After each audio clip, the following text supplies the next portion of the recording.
Dito tayo sa mga natures mga master. Dito tayo gumagala sa mga cities. So hulaan nyo, asan nga si master?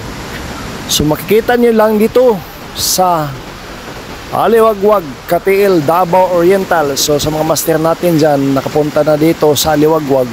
Ito po yung sa baba. Sa baba nito, yan po. At ito po yung tinatawag na Pangitgan. So kunti lang yung mga tao nakapunta dito kasi napakalayo galing sa baba.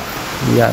So dinumadaan tayo doon at tumawid tayo dyan sa napakadelikado. So mga expert lang gumagawa dyan mga master. Kasi napakadelikado, napakataas ng karen. Posible na tayong mamatay dyan pag dumaan kayo. So tayo, medyo expert tayo dumadaan dyan. Hindi tayo maanod. Yan. So ito po yung sa ibaba nito. Ito po yung tulay na makikita nyo at sikat na sikat mga master. Yung mga malalaking kahoy ang nasa paligid nito. So ito pala yung tinatawag nila na Pangitgan. Yan. Matagal ko ng pangarap mga master na makapunta dito. So sa wakas hindi pa tayo nakabalik ng Saudi. May kasama tayo na nag-guide sa atin. Yan, dyan tayo dumadaan mga master. So kunti lang. Pag nadulas ka dyan, diretso ka sa baba. Yan. Magkikita mo dyan sa unahan, napakaganda. Yan, tingnan natin. So napansin nyo ba?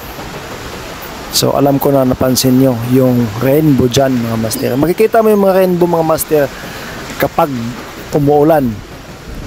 So pag nag-ulan, makikita mo siya. Pero hindi, bihira lang yan lumalabas mga master. Pero dito sa Pangitgan, yan, Pangitgan Falls, ito po yung... So yun mga master, ito po yung Pangitgan.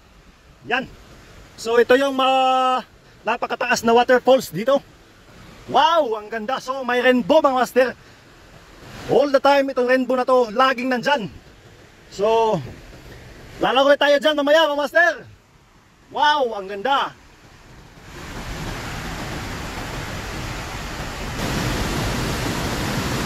Wow, napakaganda. Kamu na yung limpyo si Tuan Tabipag. Si Tuan Tabipag, limpyo na yun. Danin na. Wow, linis. Ah.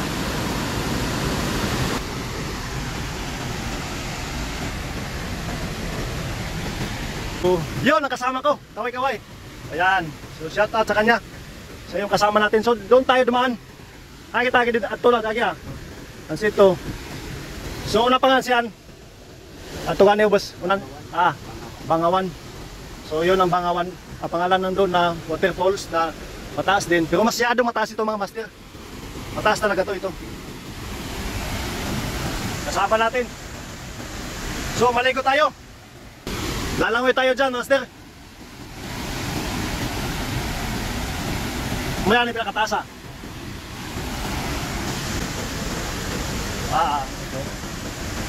May next video, abangan nyo kasi pupunta natin yung bato na malaki yung bato, tapos yung tinutungtungan niya maliit. So ito yung kasama natin. So dito tayo sa Pangitgan.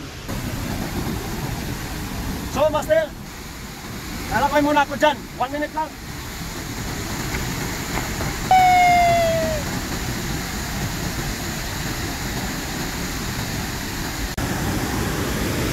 Nawala si master. Sabi niya 1 minute lang. Ang tagal hindi lumawas. Nasaan kaya ngayon?